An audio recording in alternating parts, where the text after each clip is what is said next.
you so much. I have 4 words for you. Te quiero, Puerto Rico. Never before have these beautiful islands had such an important voice in a presidential election, and I have thoroughly enjoyed my time here.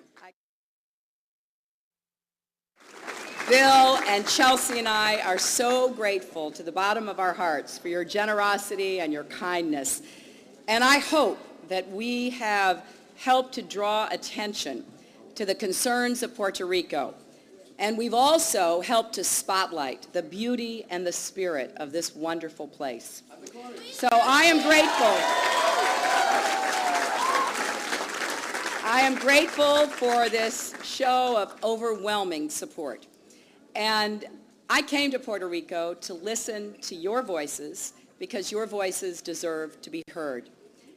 And I hear you, and I see you, and I will always stand up for you.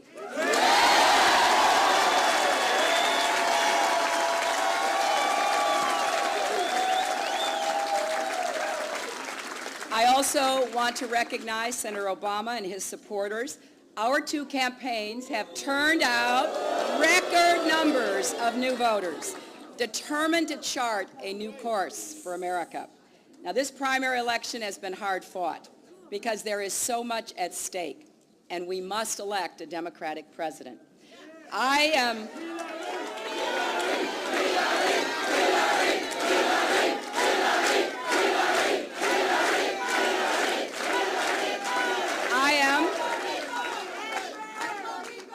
am overwhelmed by this vote today, and I cannot complete this journey without your help.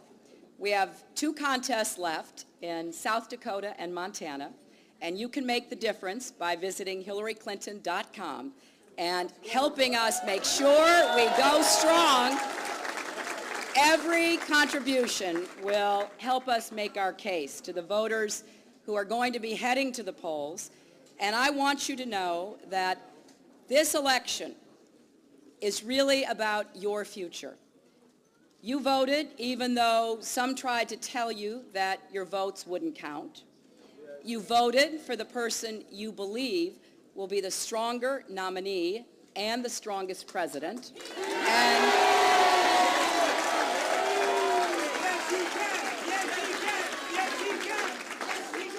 And you are not alone. You are joining millions of people across the United States, more than 17.6 million, plus the votes that we've received today. People who don't always make the headlines, who don't always feel like your voices are being heard. I think about these people all the time because that's who I care most about. The nurse on her 2nd shift who still can't pay her credit card bills. The worker who can't afford the gas on the way to work. The waitress on her feet without health care. The small business owner saddled with rising energy bills. The college student who can't afford to continue college. The farmer, the teacher, the trucker, the soldier, the veteran. The people yearning for a president who will rebuild the economy and a commander-in-chief who will restore our leadership and moral authority in the world. I know that people face tough times, but what I've been impressed by is the resourcefulness and resilience that the people here and across the United States use to face whatever challenges they confront, because they believe they can keep working for a better tomorrow. The American dream may bend under the weight of challenges we failed to meet and presidents who have failed to lead. It may bend, but it will never break, because that's what keeps so many of us going, the thought of a better life tomorrow and a better future for our children. I believe that the people of the United States need a champion in the White House, someone who will be a president in their corner and on their side. I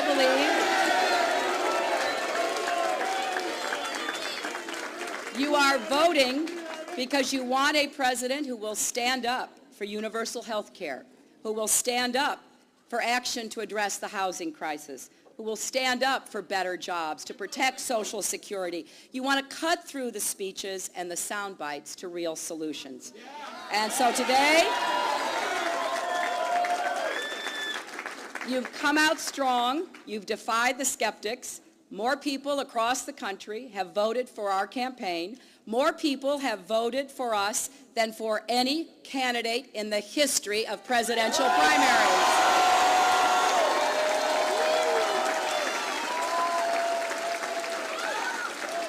We are winning the popular vote.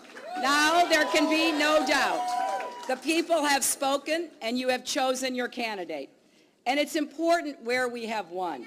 We are winning these votes in swing states and among the very swing voters that Democrats must win to take back the White House and put this country back on the path to prosperity. Together, we've won the battleground states of Pennsylvania, Ohio, Arkansas, West Virginia, New Hampshire, New Jersey, New Mexico, Nevada, and yes, Michigan and Florida.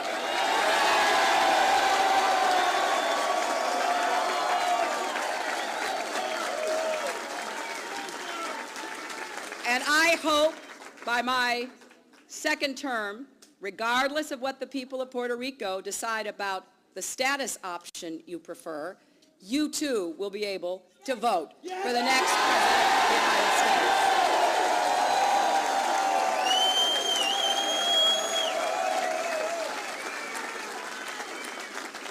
So when the voting concludes on Tuesday, neither Senator Obama nor I will have the number of delegates to be the nominee. I will lead the popular vote. He will maintain a slight lead in the delegate count. The decision will fall on the shoulders of those leaders in our party empowered by the rules to vote at the Democratic Convention.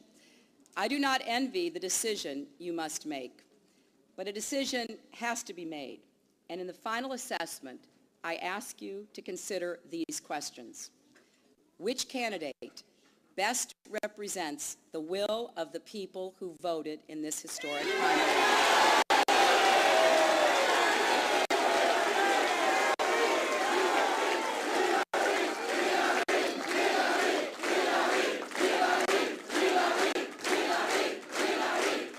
Which candidate is best able to lead us to victory in November?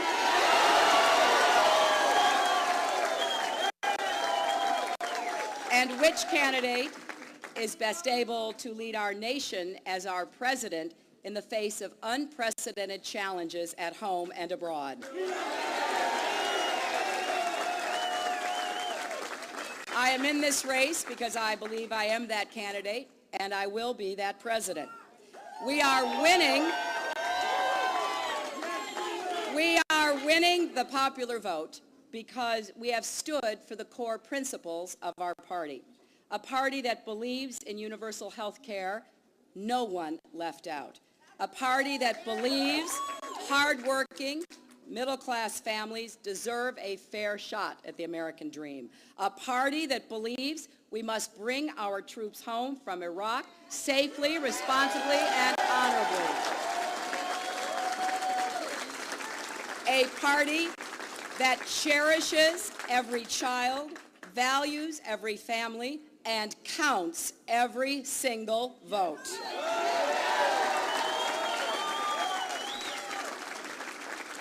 We are winning against John McCain and beating him in the key states.